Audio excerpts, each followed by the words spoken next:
Hello दोस्तों, मैं सौरभ हार्दिक स्वागत करता हूं आप सभी का आपके अपने परिवार द सॉल्यूशन इंस्टीट्यूट पर। तो आज हम लोग बात करने वाले हैं भाई, यहाँ पे जो हमारी मैथ की क्लास चल रही थी, इसमें क्लास नंबर 13 की हम लोग बात करेंगे। पीछे हमारी 12 क्लासेस हो चुकी हैं जो आपको चैनल की प्लेलिस्ट पे जाने से आपको मिल जाएंगी। ये हमारा जो है सीजीएल और जो रेलवे के आने वाले एग्जाम है उनको जो है हमारा ये बैच जो है ये मैथ की जो क्लास है उसको टारगेट करेंगे। और जिन्हें भी क्लास का पीडीएफ चाहिए हो वो टेलीग्राम पे ज्वाइन हो जाना, उसका लिंक आपको डिस्क्रिप्शन में दे दिया गया है। तो वहां पे आपको क्लास का पीडीएफ जो है क्लास के बाद मिल जाता है। ठीक है भाई, तो चलिए आज की क्लास में हम लोग चलते हैं और आज की क्लास को हम लोग यहाँ पे देखते हैं। आज की क्लास में हमारा 139 नंबर, पिछले क्लास में हम लोग 138 क्वेश्चन कर चुके हैं और आज ये हमारा चैप्टर यहाँ से समाप्त हो जाएगा। तो चलिए हम लोग बात करते हैं 139 नंबर क्वेश्चन की और इसे सभी लोग ध्यान से पढ़ेंगे। यहाँ पे क्या है कि यदि ए बी और सी तीन ऐसी धनात्मक संख्याएं हैं कि A square plus B square plus C square और C square plus A square बराबर इतना दिया है, तो B minus A, C minus B और सी माइनस ए आपको बताना है। यानी आपको पहले ए बी सी निकालना पड़ेगा। तो आपको पता है इन सवालों में हम क्या करते हैं, इन सभी को जोड़ देते हैं। अब जो ए स्क्वायर प्लस बी स्क्वायर इन सभी को जोड़ोगे तो ये दो बार हो जाएगा। तो क्या हम दो बाहर कर लेंगे, A square plus B square plus C square हो जाएगा, बराबर में हमारे पास कितना आएगा, इन सभी को हम लोग यहाँ पे जोड़ देंगे। इन सभी को जोड़ेंगे तो हमारे पास कितना आएगा, 5 4 9 1 10, 6 4 10, 3 13, 140 आएगा। कितना, 140। ठीक है, इतनी बात समझ गए। अब हमारे पास क्या हो जाएगा, A square plus B square plus C square बराबर, आप दो से इसको काट दोगे 140 को, तो ये कितने बार कट जाएगा, 70 बार। यानी यहाँ पे हमारा कितना आ जाएगा, 70 आ जाएगा। अब यहाँ पे हम क्या कर सकते हैं कि भाई ए स्क्वायर प्लस बी स्क्वायर बराबर हमें क्या मिल गया, ए स्क्वायर प्लस बी स्क्वायर बराबर हमें मिल गया 70। कितना मिल गया, 70। अब हम क्या करेंगे यहाँ पे कि A square plus B square plus C square में से अगर हम इसको घटाएं, A square plus B square को, यानी अगर हम A square plus B square को घटाएंगे तो ए स्क्वायर और बी स्क्वायर दोनों क्या हो जाएंगे, कट जाएंगे। तो हमारे पास क्या बचेगा, हमारे पास बचेगा सी स्क्वायर। ठीक है, तो हम इसी तरीके से सभी को निकाल लेंगे, ए स्क्वायर बी स्क्वायर और सी स्क्वायर को। तो जब आप इस पहले वाले को घटाओगे तो आपके पास बचेगा सी स्क्वायर। यानी पहले वाले से मतलब क्या है, इसको 34 को इधर से आप ए स्क्वायर बी स्क्वायर घटाओगे, 70 में से 34 घटाओगे तो आपके पास कितना बचेगा, बोलो भाई, आपके पास बचेगा 40। यानी कि आपके पास बचेगा यहाँ पे c बराबर 36। कितना बचेगा, सी स्क्वायर बराबर आएगा आपके पास 36। इसी तरीके से जब यहाँ पे आप घटाओगे B square plus C square को, B square plus C square को घटाओगे तो बी स्क्वायर से और सी स्क्वायर दोनों आपस में कट जाएंगे। तो आपके पास क्या बचेगा, आपके पास बचेगा ए स्क्वायर। यानी जब आप बी स्क्वायर मतलब कि 70 में से जब आप 61 घटाओगे तो आपके पास क्या बचेगा, ए बचेगा। यानी आपके पास बचेगा यहाँ पे 9। अब इसके बाद जब आप तीसरे पद को घटाओगे सी स्क्वायर प्लस ए स्क्वायर, तो सी और ए दोनों कट जाएंगे, आपके पास बचेगा बी। यानी जब आप 45 को 70 में से घटाओगे तो आपके पास कितना बचेगा, आपके पास बचेगा 25। इतनी बात समझ गए। अब आगे क्या होगा, अब यहाँ पे जब क्या होगा, इसका स्क्वायर हटेगा तो अंडर रूट लग जाएगा। कितना आएगा, आगे आएगा अंडर रूट 9 आएगा, यहाँ पे आ जाएगा अंडर रूट का 25, यहाँ पे आ जाएगा अंडर रूट का 36। तो इन सभी से इससे 3 निकल के बाहर आएगा, इससे 5 आएगा, इससे कितना निकल के आएगा, इससे निकल के आएगा 6। यानी आपको ए बराबर 3 मिला, बी बराबर आपको 5 मिला, सी बराबर कितना मिल गया, आपको 6 मिल गया। ये तीनों वैल्यू मिल गई ए बी सी, बोलो बात समझ गए, तीनों वैल्यू आपको मिल गई। अब आपको करना क्या है, आपको करना है बी माइनस ए। बी माइनस ए, बी में से जब ए घटाओगे यानी 5 में से 3 घटाओगे तो आपके पास कितना बचेगा, 2 बचेगा। ठीक है, फिर करना है सी माइनस बी, यानी 6 में से 5 घटाओगे तो आपके पास 1 बचेगा। फिर करना है सी माइनस ए, यानी 6 में से 3 घटाओगे तो आपके पास 3 बचेगा। और यही हो जाएगा आपका आंसर 2:1:3। ऑप्शन नंबर डी आपका क्या हो जाएगा, सही हो जाएगा। इसमें हम लोग इस तरीके के क्वेश्चन जो है पीछे कर चुके हैं, कोई नई बात इसमें नहीं थी। बस हमने पहले इन सभी को जोड़ दिया तो हमारे पास 140 आया, 2 से डिवाइड किया, ये सभी के बराबर 70 आ गया। फिर हमने बारी बारी से एक एक को घटा दिया तो हमें ए स्क्वायर बी स्क्वायर सी स्क्वायर मिल गया। हमने वर्गमूल ले लिया तो ए बी सी हमें मिल गया। बस हमने उसके बाद जो हमसे पूछा था उसको हमने यहाँ पे सॉल्व कर दिया। ठीक है भाई, चलो आगे चलते हैं। और ये हमारा एसएससी सीजीएल में आया हुआ क्वेश्चन है 2022 में मेंस का। चलो अब बात करते हैं 140 नंबर क्वेश्चन पे। क्वेश्चन को ध्यान से पढ़ना, क्वेश्चन बिल्कुल आसान है। ठीक है, बस यहाँ पे दिखने में बड़ा है ना, आपको दिख रहा होगा साफ साफ।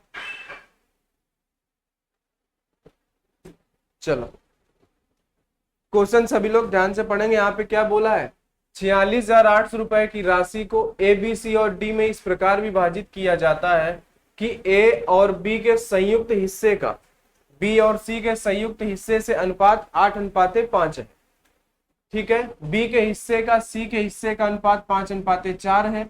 ए को 18,400 रुपए मिले यदि ए और बी के हिस्सों के बीच का अंतर y, सी और डी के हिस्सों के बीच का अंतर ए और बी का अंतर x है, बी सी और डी का अंतर y है। तो आपको क्या बताना है, x माइनस का y। ठीक है, चलो अब हम इसको पढ़ेंगे। भाई हमारे पास टोटल रुपए कितने, 46,800। हमारे पास कितने हैं, हमारे पास है 46,800 रुपए। ठीक है, अब हमसे इन्होंने बोला है कि यहाँ पे बोला है ए और डी के संयुक्त हिस्से का बी और सी के संयुक्त हिस्से का, यानी यहाँ पे हम क्या करेंगे,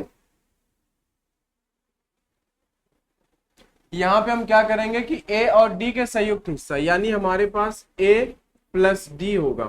ठीक है, और बी और सी के संयुक्त हिस्से का, यानी इधर हमारे पास क्या आएगा, बी प्लस का सी। इन सभी के संयुक्त हिस्से बी और सी, ए और डी के संयुक्त हिस्सों का अनुपात कितना है, 8:5 है। 8:5 इतना आप कर लोगे। इसके बाद बोला है सी के हिस्से का अनुपात बी के हिस्से का सी के हिस्से से अनुपात, यानी इन्होंने अलग से आपको दे दिया है कि बी अनुपात सी कितना है, 5:4। बोलो इतनी बात समझ में आई आपको, इतना आप कर लोगे। अब आपको करना क्या, आपको एक बात समझ में आनी चाहिए कि बी और सी यहां पर भी है, बी और सी यहां पर भी है, तो रेशियो में जब है तो इनकी वैल्यू हमेशा सेम होनी चाहिए। तो यहां देख रहे हो तो 5 है, इन दोनों का योग मिला के कितना है, 5 है। यहां देख रहे हो तो इन दोनों का योग 9 है, यानी हम क्या करेंगे, योग बराबर करेंगे, जो आपको पहली क्लास में बताया जा चुका है। तो इनका योग कितना है, 5 और 4 9, तो हम इधर 9 का मल्टीप्लाई करा देंगे। इसका योग है 5, तो हम इधर 5 का मल्टीप्लाई करा देंगे। इतनी बात आपको समझ में आ गई होगी, ये पहले भी बताया जा चुका है। तो अब हम यहाँ पे कितना हो जाएगा, 9×8 हो जाएगा, और यहाँ पे 9×45 है ना। अब इनका काम खत्म, हम इससे बात करेंगे इन रेशियो से। 72 हो गया और क्या हो गया, 45 हो गया। इधर आएगा तो कितना हो जाएगा, 25 और 5 को 20। अब इन रेशियो का कोई लेना देना नहीं है। 25 रेशियो कितना आ गया, 20 आ गया। अब देखो, अब हमें करना क्या है, हमें इन सभी का हिस्सा मिल गया है अलग अलग। क्या हुआ, हमें इनका, अब हमसे क्या बोला है, टोटल रुपए हमारे पास इतने हैं, जो इनको राशि दी गई उनका टोटल हिस्सा कितना है, 46,800 है।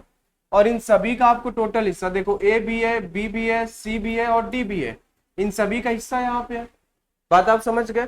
तो आप अब क्या करोगे कि 46,800 रुपए में भाग दे दोगे किसका, इनके योग का।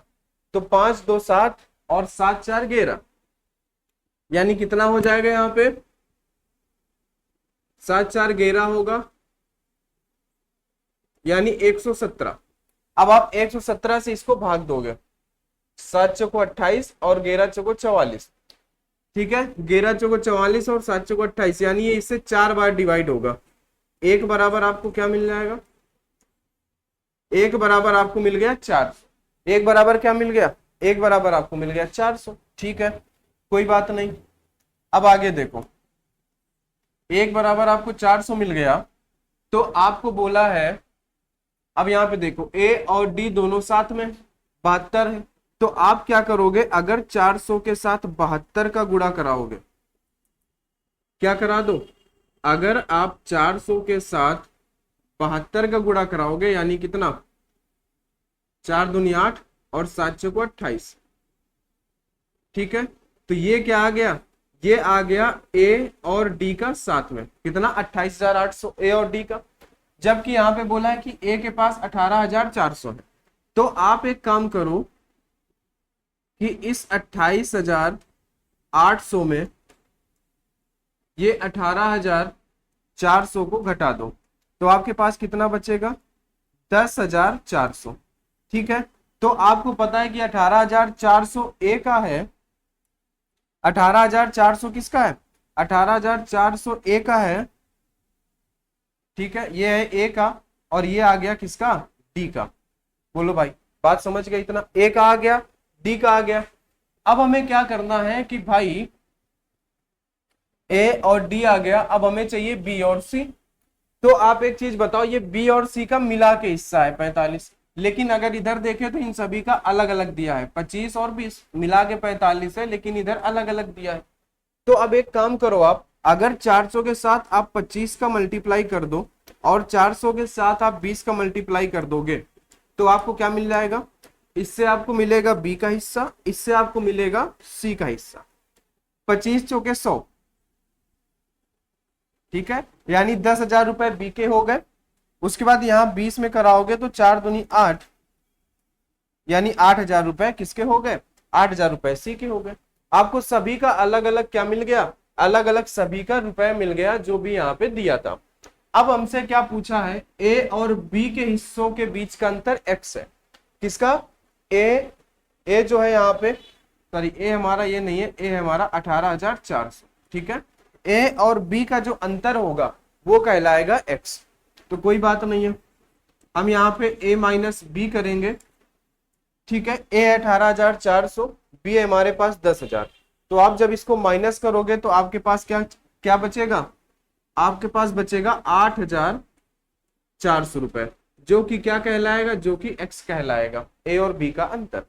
अब क्या करोगे, सी और डी का जब आप अंतर लोगे, ठीक है, 10,400 है, डी हमारे सी हमारे पास है 8,000, डी है हमारे पास 10,400। तो 10,400 में जब 8,000 घटाओगे तो आपके पास बचेगा 2,400, और ये हो जाएगा आपका y। ये क्या हो जाएगा, y हो जाएगा। ठीक है, फिर हमसे क्या बोला है यहाँ पे कि x माइनस वाई का मान बताओ। अब और भी हमसे काम करवाना चाहता है कि x माइनस वाई बताओ। तो आप जब 8,400 में ये घटाओगे तो भाई देखो 400 से 400 तो खत्म हो जाएगा, 8,000 में 2,000 घटा दोगे तो आपके पास बचेगा 6,000, और यही हो जाएगा आपका आंसर। ठीक है, बोलो कितना आसान था, कोई दिक्कत नहीं थी यहाँ पे। ठीक है, बस क्या था यहाँ पे ये था कि ये क्वेश्चन बड़ा था, हमसे काम इसने ज्यादा करवाया है ना। यहाँ पे इसने क्या करवाया, ए और डी का हिस्सा दिया था इधर, बी और सी का, फिर बी और सी का अलग भी इसने दिया। जबकि यहाँ पे बी और सी 5 है, यहाँ पे 9 है।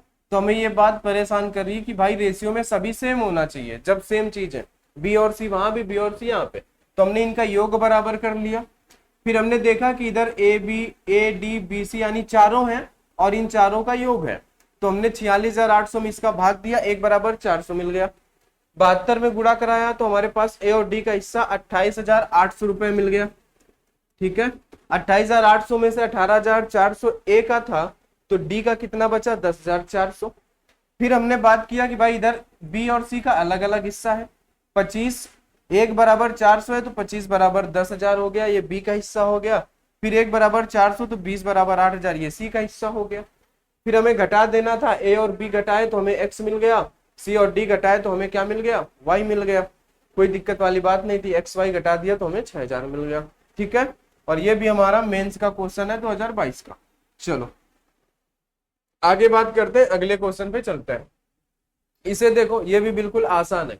अतुल ने 20 रुपए की रोटी खरीदी और दुकानदार को 100 रुपए का नोट दिया। दुकानदार ने शेष राशि 2, 5, 10 मूल्य वर्ग के सिक्कों में दी। यदि ये सिक्के 5, 4, 1 के अनुपात में, तो दुकानदार ने कितने 5 के सिक्के दिए। सिक्कों वाला क्वेश्चन है, आसान है भाई। देखो अतुल के पास क्या था, दुकानदार को उसने 100 रुपए की नोट दिया अतुल ने, और उससे 20 रुपए की रोटी ले ली। 20 रुपए की रोटी खरीदी तो उसके पास कितने बचे, उसके पास बचे 80 रुपए। तो दुकानदार क्या करेगा, 80 रुपए ही तो वापस करेगा, 80 से ज्यादा तो देगा नहीं, 80 रुपए वापस करेगा। जबकि यहाँ बोला है दुकानदार ने शेष राशि 2, 5 और 10 मूल्य वर्ग के सिक्कों में, यानी उसने कुछ सिक्के 2 के दिए, कुछ सिक्के उसने 5 के दिए और कुछ सिक्के उसने 10 के भी दिए। बात आप समझ गए। फिर क्या हुआ, यदि ये सिक्के 5, 4, 1 के अनुपात में, यानी 2 रुपए के 5 सिक्के हैं, 5 रुपए के 4 सिक्के हैं और 10 रुपए का एक सिक्का है। बात आप समझ गए। ये क्या है, ये इनका जो है प्राइस है या इनका मूल्य आप कह सकते हो कि सिक्कों का मूल्य है। और ये क्या है, ये संख्या है। ठीक है, ये इनका शेयर कह सकते हो या इनका मान कह दो कि ये मान है। ठीक है, तो आप क्या करोगे भाई, 2 रुपए के अगर आपको कोई 5 सिक्के देगा तो आपके पास कितने रुपए होंगे, 10 रुपए होंगे। 5 रुपए के कोई 4 सिक्के देगा तो आपके पास कितने होंगे, 20 रुपए होंगे। 10 रुपए के कोई आपको एक सिक्का देगा तो आपके पास 10 ही रुपए तो होगा। ठीक है, बोलो। तो दुकानदार ने आपको ये पैसे वापस किए हैं। अब इनको देखो कितना है, 20, 10, 30, 10, 40, यानी रेशियो में हम देख रहे हैं तो दुकानदार ने कितने वापस किए हैं, 40 रुपए, जबकि उसे करना था 80 रुपए। रेशियो के हिसाब से 40 रुपए है और जबकि एक्चुअली में उसने 80 रुपए वापस किए। तो 40 बराबर 80, तो 40 से ये 2 बार कैंसिल होगा तो 1 बराबर कितना, 1 बराबर 2। आपको क्या मिल गया यहाँ पे, आप यहाँ पे ये मिल गया कि 1 बराबर 2 है। अब हमसे पूछा है 5 के सिक्के कितने हैं, तो देखो ये 5 रुपए के सिक्के थे 4, है ना। 1 बराबर 2 है तो भाई 4 का गुणा करोगे 2 के साथ तो कितना आ जाएगा, 8 आ जाएगा। आंसर कितना हो गया, 8। ठीक है भाई, एक सिक्के बराबर कितने हैं, 2 सिक्के। यहाँ पे 4 सिक्के हैं, इसके साथ 2 का मल्टीप्लाई करोगे तो कितना आएगा, 8 आ जाएगा आपका आंसर। ठीक है, आसान था, इसमें कोई दिक्कत नहीं थी। ये भी सीजीएल का ही क्वेश्चन है। चलो आगे बात करते हैं 142 नंबर पे। ये भी आसान है, ये सब आपको कराए जा चुके हैं। अब ये लास्ट क्लास है, बस आपकी प्रैक्टिस है। ये 2 संख्याएं 2:3 के अनुपात में है।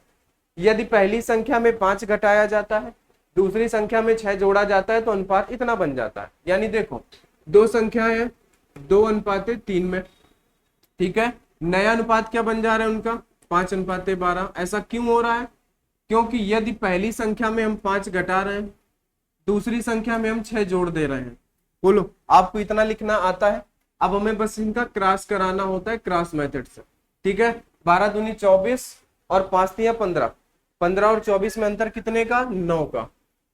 आगे 6 पंचे 30 और 12 पंचे 60। ठीक है, 60 और 30 90।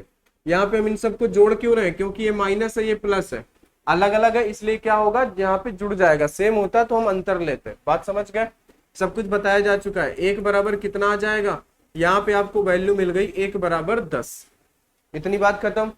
अब हमसे क्या बोला है, 1 बराबर 10 मिल गया तो वो संख्या क्या हो जाएगी, संख्या का अनुपात इतना था, 10 का गुणा यहाँ पे कराओगे तो 20 हो गई। एक संख्या यहाँ पे कितनी हो गई, 30 हो गई। अब बोला है अनुपात, प्रत्येक संख्या में 8 जोड़ने पर अनुपात क्या होगा। तो भाई इसमें 8 जोड़ दोगे तो ये 28 बन जाएगी, इसमें 8 जोड़ दोगे तो ये 38 बन जाएगी। बोलो अब क्या ये 2 से डिवाइड होगा, तो ये 2 से डिवाइड होगा 14 बार, 2 से डिवाइड होगा ये 19 बार। तो यही हो जाएगा आपका आंसर कि जोड़ने के बाद जो उनका अनुपात होगा वो होगा 14:19। बोलो आसान था, कोई दिक्कत वाली बात ही नहीं है यहाँ पे। बोलो भाई ठीक है, बात समझ गए आप। बस क्रॉस मेथड लगाना था, हो गया। बाकी जो 8 जोड़ने वाली एक नई बात थी तो भाई हमने 8 भी जोड़ दिया। चलो आगे 6वां नंबर 143 नंबर देखते हैं। ये क्वेश्चन अभी पिछली क्लास में ही आपको बताया गया था कि 19, 28, 55 और 91 में से प्रत्येक में अगर x घटाया जाता है तो इस क्रम में प्राप्त संख्याएं समानुपात में होती हैं, x का मान क्या। तो भाई देखो आपको बताया गया था कि इनको हमें लिखना है, 19 है 28 है, इधर हमारे पास क्या है 55 है और 91 है। अब हमें करना क्या होता है, अब हमें इनका लेना होता है अंतर। 19 और 28 में अंतर कितने का है, 9 का है। ठीक है, यहाँ पे अंतर कितने का है भाई, अगर 5 आप दे दोगे तो हो जाएगा ये 60, 31 और 5 39 का अंतर है क्या यहाँ पे, बताओ जरा। ठीक है, 5 दे दोगे 60 हो जाएगा, 60 30 90, 30 और 31 31 और 5 36 का अंतर है। ठीक है, कितने का अंतर है यहाँ पे, 36 का। ठीक है, चलो अब देखो, अब हमें करना क्या था, इन ये और छोटे हो सकते हैं अभी, तो इनको और छोटा कर दो। 9 एकम 9 और 9 चौके 36, तो आपको क्या मिल गया 1 और 4। अब हमें क्या करना था, अब इस 4 का मल्टीप्लाई हमें इधर करना था, 1 का मल्टीप्लाई हमें यहाँ पे करना था। तो इस 4 का मल्टीप्लाई हम यहाँ करेंगे, 1 का मल्टीप्लाई यहाँ करेंगे। तो 9 चौके 36 और 55 एकम 55, यानी 55 माइनस का 36, हमें इनका अंतर लेना होगा। ठीक है, तो भाई 15 में से 6 जाएगा तो आपके पास कितना बचेगा, 9 बचेगा। फिर बचा 4, 4 में से 3 गया तो बचा आपके पास 1। फिर इनका भी अंतर लेना था, 4 और 1 में अंतर कितने का, 3। तो 3 बराबर आपको कितना मिल गया, 19 मिल गया क्या, बोलो। ठीक है, 9 और 5 आपका कितना हो जाएगा भाई, यहाँ पे अंतर हमारे पास कितना होगा, 36, 4 40। ठीक है, 15 और 4 19। ठीक है, बताओ भाई, 3 बराबर हमारे पास कितना आ गया, 19। अब बताओ, ये तो हमारे पास डिवाइड नहीं होगा जी। ठीक है, यहाँ पे 4 का मल्टीप्लाई कराना था। ठीक है, 1900 को यहाँ पे कितना आएगा, 1900 को 76 आएगा जी। 1900 के कितना आएगा यहाँ पे आएगा 1900 के 76। बात समझ में आई। अब हम इसको घटाएंगे, तब अंतर कितने का आएगा, यहाँ पे सीधे सीधे अंतर आ जाएगा 40 का। ठीक है, यहाँ पे 55 है, यहाँ पे 19 है, 76 और यहाँ पे आएगा 55। ठीक है, अब इनका अंतर लेंगे, इनका अंतर तो 3 है। 3 बराबर 55 में से अगर आप 5 जोड़ दोगे हो जाएगा आपके पास 60, 16 और 5 कितना हो जाएगा आपके पास, 21। तो यहाँ से आपको मिल जाएगा x बराबर 7, और इसी को हम बोल सकते हैं कि x बराबर में 7। ठीक है, तो आपको क्या मिल गया, x बराबर 7। ठीक है, बात समझ गए। इसका एक तरीका और आपको बताया गया था, वो क्या बोला गया था कि भाई आपको पता है कि a अनुपाते b समानुपाते c अनुपाते d होता है, तो हम ऐसा लिख सकते हैं a बटे में b बराबर c बटे में d, ऐसा हम लिख सकते हैं। तो a हमारे पास था 19, b हमारे पास था 28 बराबर c हमारे पास है 55 और d हमारे पास है 91। इन सभी में क्या करना है, हमें x घटाना है, तो इन सभी में x घटा दो, ऐसा। बात आप समझ रहे हैं। और इसको जब सॉल्व करोगे तो आपको x बराबर 7 ही मिलेगा। क्या मिलेगा आपको x बराबर 7 ही मिलेगा। ये भी आपको बताया गया था। बात आप समझ गए, इस क्वेश्चन को भी आप कर ले जाओगे। चलो आगे बात करते हैं 144 नंबर। इसको देखो, जब प्रत्येक संख्या 54 और x घटाया जाता है तो प्राप्त संख्या का समानुपात में होती है, तो ये इतने का अनुपात क्या होगा। कोई दिक्कत नहीं, हमें फिर से वही तरीका लगाना है। यहाँ पे हमारे पास 54, यहाँ पे 49, यहाँ पे हमारे पास 22, यहाँ पे हमारे पास 21। इनका अंतर लेना है भाई। इनका अंतर कितने का है, इनका अंतर है 5 का। ठीक है, इसमें अंतर तो भाई 1 का है, बोलो 22 और 21 है। इनमें अंतर कितने का, इनमें अंतर है 1 का, इनमें अंतर है 5 का। कोई दिक्कत नहीं, हम इधर 1 का मल्टीप्लाई कराएंगे, इधर हम 5 का कराएंगे। तो भाई एक तरफ तो हमारा 54 आ जाएगा, दूसरी तरफ हमारे पास 20 पंचे 100 और 5 दूनी 10 यानी 110 आएगा। बोलो, इन दोनों का अंतर लोगे तो आपके पास कितना आ जाएगा, आपके पास अगर इसमें 6 जोड़ दोगे 60 यानी 56 आएगा इनका अंतर। इनका अंतर 56 और इनका अंतर कितना है 4। इनका अंतर कितना है 4। एक बराबर आपके पास कितना मिल गया, एक बराबर मिल गया 14। यानी इसी को हम बोल सकते हैं कि x बराबर 14। बताओ क्या मिल गया आपको, x बराबर 14। अब आपको करना क्या था, आपको बस यहाँ पे वैल्यू रखनी है। आपको क्या करना है, यहाँ पे 8x माइनस 25, इसका अनुपात किससे बताना है, 7x माइनस का 26। ठीक है, तो यहाँ पे आपको मल्टीप्लाई करना है 8 इंटू 14 माइनस का 25 अनुपात है। यहाँ पे आपको करना है 7 इंटू 14 माइनस का 26। इसको आप सॉल्व कर लोगे, आपको क्या मिल जाएगा, आपका आंसर मिल जाएगा। बात आप समझ गए, तो इतनी सी बात आप कर ले जाओगे। बोलो भाई,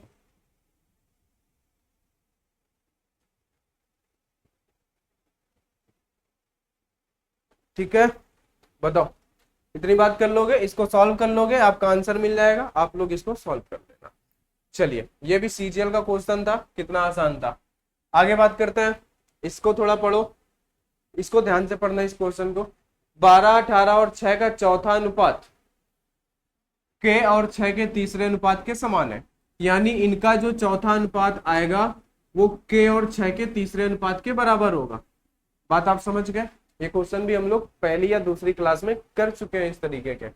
देखो आपसे क्या बोला है कि जो 12 है, 18 है, 6 है, इसका जो चौथा अनुपात होगा x, वो क्या होगा इनके तीसरे अनुपात के, यानी के अनुपाते 6 समानुपाते 6 x इसके बराबर होगा। बात आप समझ रहे हैं। ये हो गया प्रथम अनुपाती, ये 6 हो गया मध्य अनुपाती, x हो गया तृतीय अनुपाती, यानी जो इसका चतुर्थ अनुपाती होगा वो इसका तृतीय अनुपाती के बराबर है। तो चलो हम इसको सॉल्व कर लेते हैं।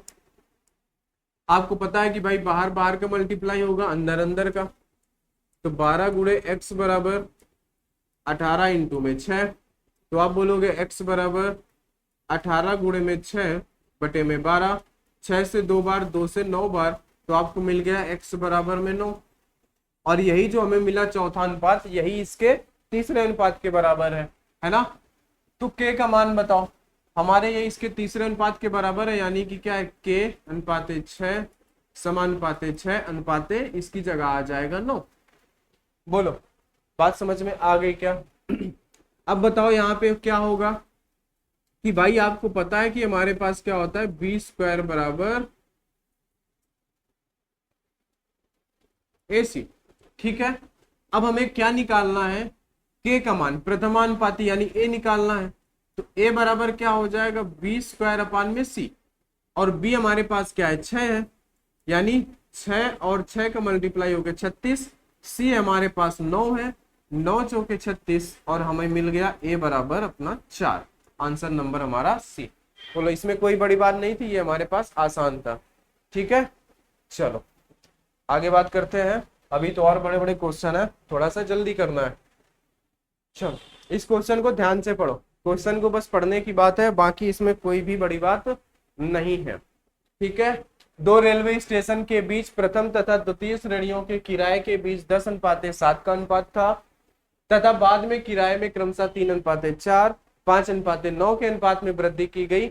यदि इन दोनों श्रेणियों में यात्रा करने वाले यात्री 3:5 के अनुपात में है, कुल किराया इतना है, तो द्वितीय श्रेणी से कितना किराया मिला। अब जिन्होंने प्रैक्टिस की होगी तो वो यहां तक पढ़ने के बाद समझ गए होंगे कि हमें करना कैसे है।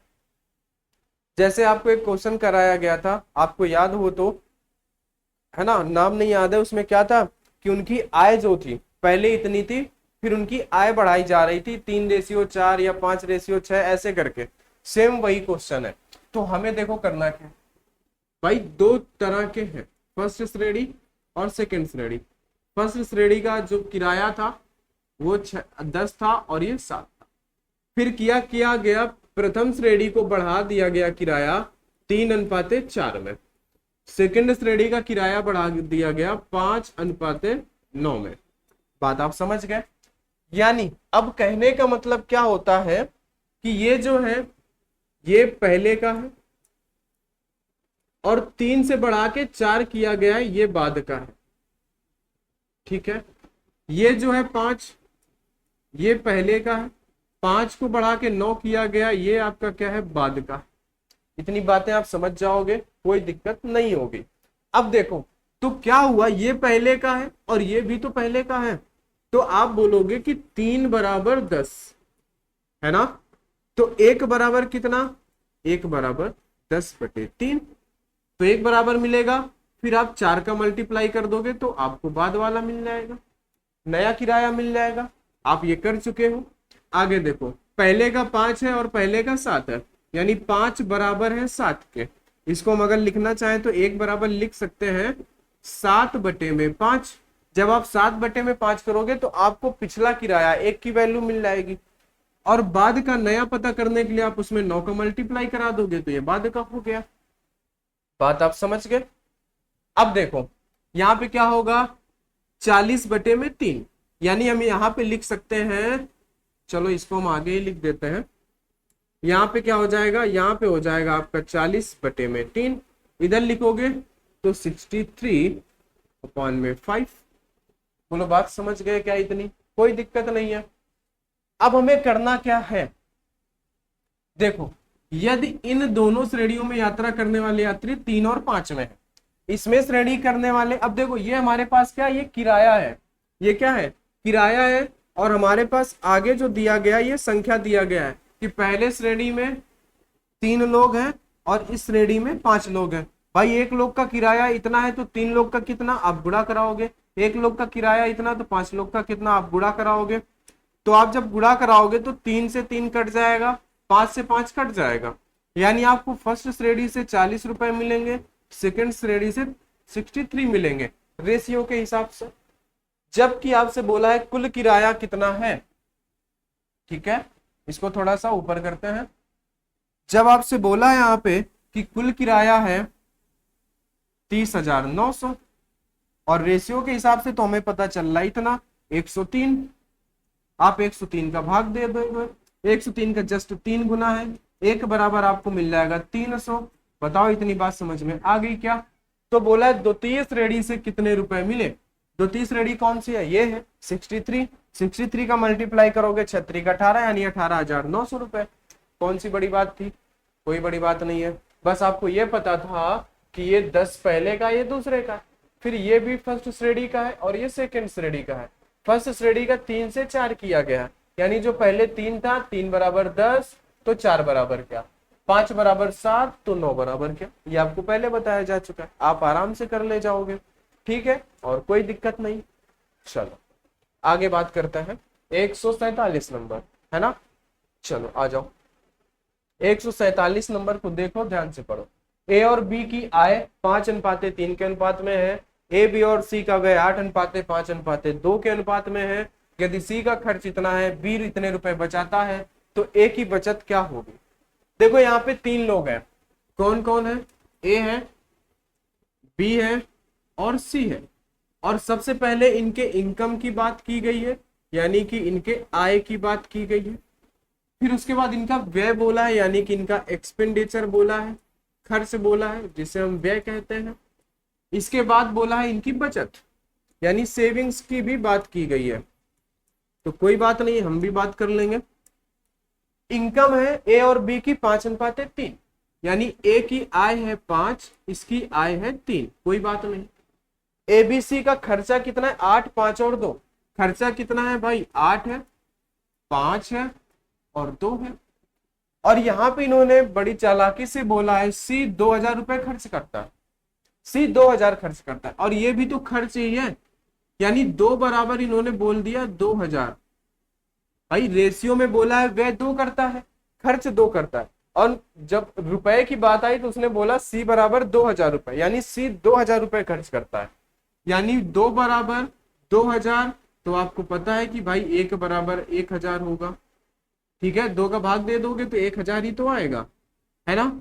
तो यहाँ पे तो भाई सीधी सीधी बात पता हो गई कि इसका खर्च 2,000 रुपए है।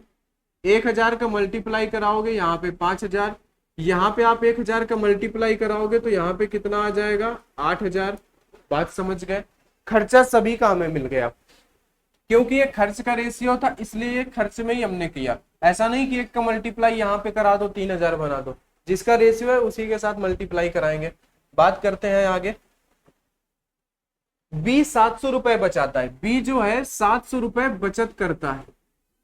बताओ, बोलो, आपको पता है कि आय बराबर क्या होता है, आय बराबर होता है बचत प्लस का खर्च, यानी आपकी इनकम बराबर होता है सेविंग्स प्लस का एक्सपेंडिचर यानी कि खर्च, ये आपको पता है।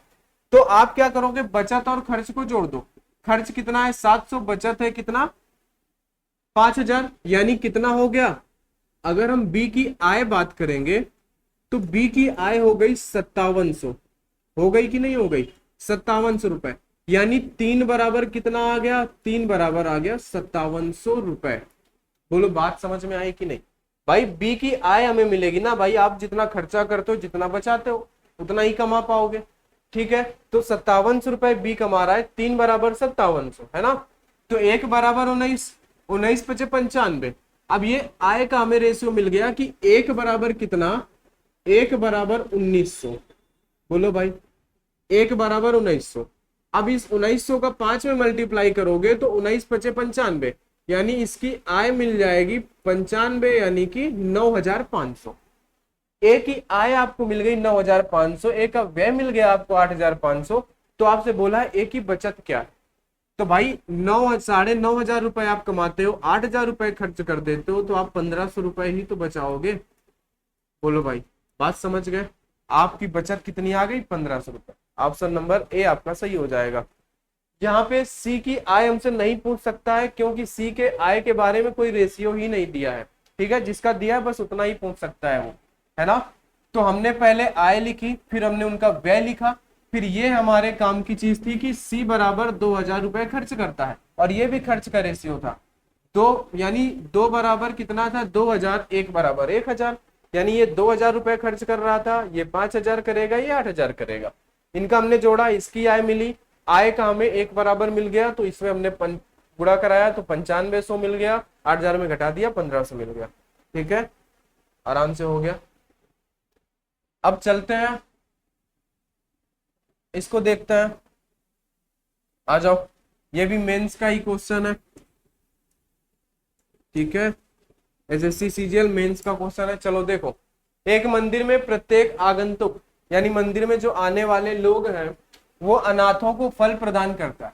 इस प्रकार प्रत्येक अनाथ को दर्जन के संदर्भ में 3, 5, 8 के अनुपात में केला, सेब और आम प्राप्त होते हैं। देखो, केला यानी कि बनाना, और सेब यानी कि एप्पल, आम मतलब कि मैंगो, ये किस अनुपात में प्राप्त होते हैं? 3, 5 और 8 में प्राप्त होते हैं।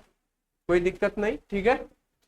अब हम करेंगे क्या, लेकिन एक आम का वजन 70 ग्राम है, और एक केला तथा सेब का वजन 5:6 के अनुपात। देखो, इन्होंने बड़ी चालाकी से बोला है कि मैंगो यानी आम का वजन कितना है? 70 ग्राम है। फिर इन्होंने आगे बोला कि एक केला और सेब, केला और सेब यानी कि बनाना और एप्पल का वजन का अनुपात 5:6। बात समझ गए? फिर आगे पढ़ोगे, जबकि एक केले का वजन 175 ग्राम है। एक केले का वजन बनाना का, एक केले का वजन 175 ग्राम है। ठीक है, यहाँ पे क्या बोला? एक केले का वजन 75 ग्राम है, और इन्होंने रेशियो बोला है 5 बराबर 175। तो भाई 5 बराबर कितना? 5 तिया 15 और 5 25, यानी कि आपको यहाँ पे मिल जाएगा 1 बराबर 35। बताओ, 1 बराबर 35। बात समझ में आई? 1 बराबर कितना मिलेगा? 1 बराबर मिलेगा 35, क्योंकि बनाना के बारे में बोला कि 175 ग्राम का है, और यहाँ पे बनाना और एप्पल के वजन का ही तो ये रेशियो है। बोलो, वजन यानी ये वेट का ही तो रेशियो है, 5:6। तो भाई हमें ये पता चल गया, 1 बराबर 35 पता चल गया। तो 35 में जब आप 6 का मल्टीप्लाई करोगे तो 6 त्रिक 18 और 6 पंचे 30, यानी ये हो जाएगा 210 ग्राम। कितना? 210 ग्राम। आप सभी का वजन पता कर लिया आपने। आपने क्या किया, मैंगो का तो इन्होंने अलग दे दिया था 70 ग्राम, ये 70 ग्राम का है। आपने बनाना का निकाल लिया कि भाई बनाना कितने का? 175 ग्राम का है। ये कितने का है? ये है आपके पास 175 ग्राम का।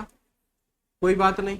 आपने एप्पल का निकाल लिया कि ये कितने का है? ये है 210 ग्राम का। बोलो, है ना? इनको साइड कर लेना, ये भी आपके काम की चीज है। अब देखो, अब आप करोगे, देखोगे तो सभी 35 से डिवाइड होंगे। क्या सभी किससे डिवाइड होंगे? 35 से डिवाइड होंगे।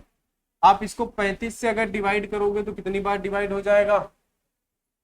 35 से 5 25, 5 तिया 15, 5 बार डिवाइड हो जाएगा ये 5 ग्राम। ठीक है, कितने बार? कितने से? 5। 35 से डिवाइड होगा ये 5 बार। 35 से इसको डिवाइड करोगे तो 6 त्रिक 18, ये 35 से डिवाइड हो जाएगा 6 बार, 6 ग्राम। ये 35 से डिवाइड हो जाएगा 2 बार, 2 ग्राम। अब हमने इन सभी को छोटा बना लिया, 5 ग्राम, 6 ग्राम, 2 ग्राम, छोटा बना लिया, कोई बात नहीं। अब क्या है, भाई देखो, हमसे बोला है वजन के संदर्भ में एक अनाज को तीनों फलों का अनुपात बताओ, वजन के संदर्भ में, है ना। एक केले का वजन 5 ग्राम है, उसको मिले कितने हैं, 3 केले। तो आप इनका मल्टीप्लाई कराओगे ना, 5 × 3 = 15। ठीक है, इधर साइड लिख दे रहे हैं, 5 × 3 = 15 ग्राम उसको केला मिला। एक केले का वजन 6 ग्राम है, तो एक सेब का वजन 6 ग्राम है, 5 सेब उसे मिले हैं, यानी 6×5 = 30 ग्राम। ठीक है, एक आम का जो है वजन था यहाँ पे 2 ग्राम, और उसे 8 आम मिले हैं, यानी 8×2 = 16 ग्राम। यानी उसके वजन के संदर्भ का रेशियो क्या आ गया, ये बनाना का है, ये एप्पल का है, ये मैंगो का है, 15, 30 और 16। अब ये डिवाइड हो नहीं सकता है, ऑप्शन आपका डी नंबर सही हो जाएगा, 15, 30 और 16। ठीक है ना। रेशियो का हमेशा हम छोटा कर लेते हैं। इन्होंने सीधे से बोला था एक आम का वजन 70 ग्राम है ना, और एक बनाना का वजन 175 ग्राम है, जबकि रेशियो के हिसाब से 5 था, 1 = 35, 6 = 210। 175 ग्राम, 210 ग्राम, 70 ग्राम हमने छोटा किया। और ये एक बनाना का था, एक एप्पल का था, एक मैंगो का था। तो हमने इसको 8 मिले 8 के साथ गुणा कराया, इसको 5 मिले 5 के साथ, ये 3 मिले 3 के साथ, तो हमें उनके वजन का रेशियो मिल गया 15, 30 और 16। आगे बात करता है, जिसको नहीं समझ में आया हो, कम आया हो, दोबारा से देख लेना इसको। ठीक है, अगला 149 नंबर चलते हैं। किसी ट्रेन द्वारा तय की गई दूरी लिए गए समय के अनुक्रमानुपाती। अनुक्रमानुपाती भी आपको बताया गया। अनुक्रमानुपाती का मतलब होता है बराबर। अनुक्रमानुपाती का मतलब क्या होता है, अनुक्रमानुपाती का मतलब होता है बराबर। बोलो, बात समझ में आई। किसी ट्रेन द्वारा तय की गई दूरी, दूरी मतलब कि डिस्टेंस, डी बराबर, है ना, ये आप लगा लो अनुक्रमानुपाती, क्योंकि काम पड़ेगा। अनुक्रमानुपाती तय की गई दूरी लिए गए समय के अनुक्रमानुपाती टी। ठीक है, और यह इस्तेमाल होने वाले ईंधन के वर्गमूल के रूप में बदलती है। कैसे, ईंधन के वर्गमूल के रूप में बदलती है। ईंधन मतलब कि फ्यूल का वर्गमूल कैसा, अंडर रूट, इसके हिसाब से बदलती है, यानी दोनों समानुपाती। ठीक है, इससे जुड़ी बोगियों की संख्या के व्युत्क्रमानुपाती है। और इस ट्रेन में जो जुड़ी हुई बोगी है, वो बोगियों की जो संख्या है वो क्या है, वो व्युत्क्रमानुपाती है। व्युत्क्रमानुपाती का मैटर जो भी होता है वो नीचे आता है, बोगियों की संख्या को हम n से लिखें, तो ये नीचे आ गया। बोलो, दूरी क्या है, समय के अनुक्रमानुपाती हो गई, ईंधन के अनुक्रमानुपाती हो गई, लेकिन बोगियों की संख्या के व्युत्क्रमानुपाती हो गया। व्युत्क्रमानुपाती नीचे लिखा जाता है। तो डी बराबर बराबर लगाओगे, ये आप व्युत्क्रमानुपाती हटाओगे तो के आ जाएगा, टी इंटू में √f अपॉन में n। ये आपके पास फार्मूला मिल गया, है ना। के हमने इसलिए रखा है क्योंकि यहाँ पे इसका यूज होगा। चलो आगे बात करते हैं। आगे अब देखो, यहां से एक ट्रेन 30 घंटे में, पहली ट्रेन की बात कर रहे हैं, 30 घंटे में, घंटे की जगह कितना, 30, के हमें पता नहीं है, 30 घंटे 240 किलोमीटर की यात्रा, डिस्टेंस कितनी, 240 किलोमीटर। बात समझ गए, डिस्टेंस 240 किलोमीटर। 15 बोगी जुड़ी होती हैं, बोगी n नीचे आएगा, 15 बोगी जुड़ी होती है। 576 लीटर डीजल खर्चा करती है। ये कितना खर्चा करती है, √f की वैल्यू 576। बोलो यहां तक किसी को कोई दिक्कत, क्या कोई दिक्कत नहीं, बताओ। लिख लिया हमने। 15 से ये कैंसिल हो जाएगा 2 बार, 2 से ये कैंसिल हो जाएगा 140 बार, सॉरी 120 बार।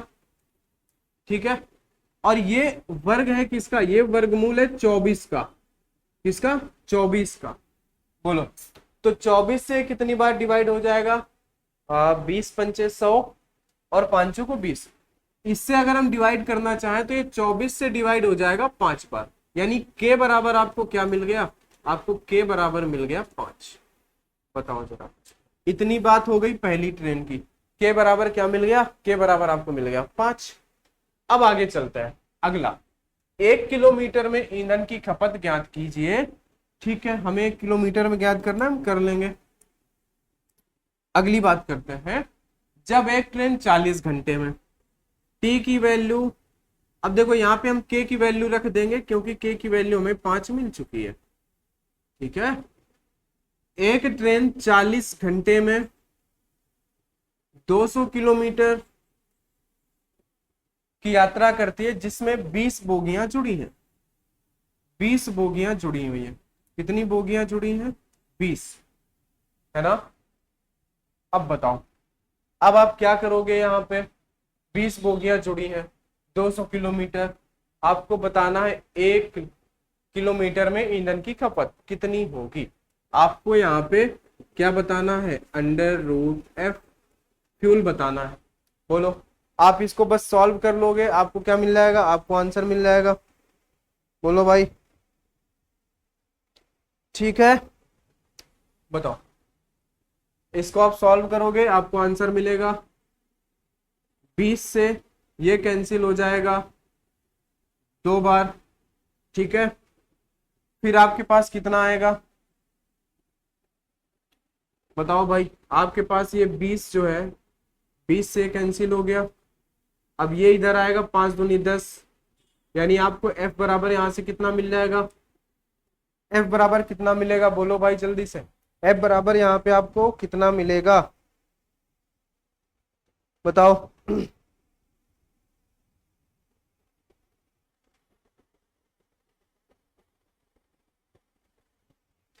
बोलो जल्दी से, है ना। F बराबर कितना मिलेगा? या तो इसको ऐसा कर लो, ये हमारे पास F था। आप क्या कर सकते हो? इसको आप डिवाइड कर लो, या तो सीधा 5 चौको 20, ये 200 हो रहा है, 200 से 200 कट जाएगा। F बराबर कितना आ जाएगा भाई? √F बराबर आ जाएगा आपके पास 20। √F बराबर आएगा 20। बोलो, 5 चौको 20, ये कट जाएगा, ये 20 तो इधर मल्टीप्लाई होगा जाके। ठीक है, तो ये क्या हो जाएगा? √F बराबर 20। आप जब F बराबर करोगे तो √20 लगेगा, है ना। सॉरी, √ हटाओगे तो इधर क्या लग जाएगा? स्क्वायर लग जाएगा। तो F बराबर कितना? 400। F बराबर 400, यानी कितना फ्यूल लगा?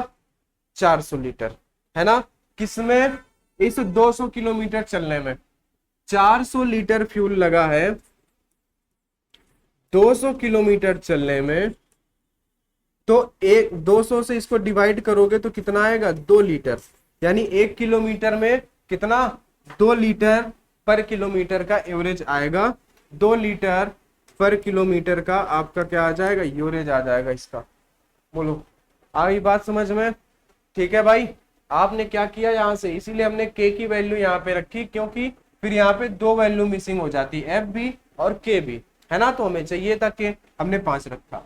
अब हम क्या करेंगे? ये हमारा जो है नीचे आ जाएगा, ये उधर चला जाएगा, तो सीधे से डिवाइड हो गया। ये 200 से 200, 20 बचा, √F बराबर 20, F बराबर 20 का स्क्वायर, F बराबर 4। फ्यूल में यहाँ पे फ्यूल खर्चा हुआ है 400। ठीक है, और हमने चला कितना है? 200 किलोमीटर। 400 में 200 किलोमीटर चले, यानी 1 लीटर में 2 किलोमीटर चले। सिंपल सा है। चलो, 150 नंबर रेशियो का लास्ट क्वेश्चन, इसके बाद ये चैप्टर हमारा हो जाएगा समाप्त। ये और भी आसान है, जो आपने हार का एक क्वेश्चन पहले किया था, ये उससे भी आसान है, बस क्वेश्चन ध्यान से पढ़ना है। एक हार की कीमत उसमें लगे मोती की संख्या के अनुक्रमानुपाती। एक हार की कीमत, हार का प्राइस, उसमें लगे मोती, है ना, की संख्या के अनुक्रमानुपाती है, यानी कि मोती की संख्या के अनुक्रमानुपाती है। इसके अलावा यह एक मोती की त्रिज्या के वर्गमूल के रूप में सीधे बदलती है। एक मोती के वर्गमूल के, एक मोती की त्रिज्या यानी r, इसके वर्गमूल के रूप में ये सीधे बदलती है। बस इतना ही हमें दिया है, और हमें कुछ करना ही नहीं है। ठीक है, फिर बोला एक हार की कीमत इतने है, 200 मोती वाले हार है जिसमें मोती की त्रिज्या, यानी हमें 2 की जरूरत पड़ेगी। 2 हार बोला है, तो हम इस फार्मूले को बना लेते हैं कि भाई ये P1 है, तो ये N1 है, तो ये R1 है। हम नीचे बना लेंगे कि ये P2 है, ये N2 है, तो ये R2 है। बस हमें इसमें वैल्यू रख देना है, कोई बात नहीं। ठीक है, पहला जो है, पहले एक हार की कीमत 6000 है, पहले वाले हार की कीमत है 6000, जबकि इसमें 150 मोती है। कितने मोती हैं? 150 है, जिनमें से प्रत्येक की त्रिज्या 4 सेंटीमीटर है, √4। ठीक है। फिर आगे बोला है कि 200 मोतियों वाले एक हार में, यहाँ पे है 200 मोती, जिसकी लागत लगभग कितनी है, जिसकी लागत है लगभग कितनी, जिसकी लागत है लगभग 16,000। इसकी हमें त्रिज्या बतानी है, बस इतना हमें सेट करना था और ये आप पहले भी कर चुके हो। अब हमें इसको सॉल्व करना है। ये 3 जीरो से ये 3 जीरो चले गए, 1 जीरो से 1, 5 से ये 3 बार, 5 से ये 4 बार, ठीक है। 4 से ये कट जाएगा 4 बार, 3 से कट जाएगा 2 बार, ठीक है, और 2 से ये कट जाएगा 2 बार। बताओ अब क्या होगा, ये इधर जाएगा और इधर जाएगा, तो आपके पास अंडर रूट आर बराबर 2 इंटू ये अंडर रूट 4 है, अंडर रूट 4 का 2 बाहर आ जाएगा, यानी आपके पास क्या बन जाएगा, आपके पास बन जाएगा 4, यानी अंडर रूट आर बराबर आपके पास बन गया 4। बोलो इस रूट 4 का वर्गमूल 2 ही तो बाहर आएगा, 4 बन गया। अब क्या होगा, आर बराबर 4 का स्क्वायर, जो कि किसके बराबर होगा, 16 सेंटीमीटर, और ये रहा आपका आंसर। बोल, ये थी आपका 150 क्वेश्चन हो चुके हैं, ठीक है। आपके 150 क्वेश्चन हो गए रेशियो में, 150 क्वेश्चन हमने कर लिए।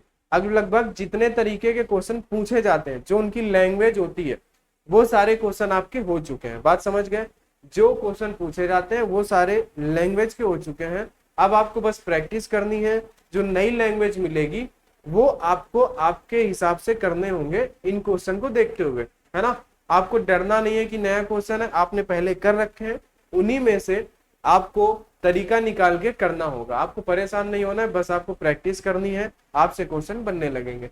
जितने लैंग्वेज के पूछे जा सकते थे वो आपको यहाँ पे बता दिए गए हैं, ठीक है भाई। तो चलिए आज की क्लास में इतना ही, आगे हम मिलेंगे नेक्स्ट क्लास में। और जिन्हें भी इस क्लास का पीडीएफ चाहिए वो टेलीग्राम ज्वाइन कर लेना, और क्लास जिसे बढ़िया लगी है वो वीडियो लाइक कर देना, और चैनल को जिन्होंने अभी तक सब्सक्राइब नहीं किया वो सभी लोग चैनल को सब्सक्राइब कर देंगे, ठीक है भाई। तो चलिए अब लोग हम मिलते हैं नेक्स्ट वीडियो में, और नेक्स्ट वीडियो में हम लोग देखेंगे अपना अगला चैप्टर परसेंटेज, ठीक है भाई। चलिए।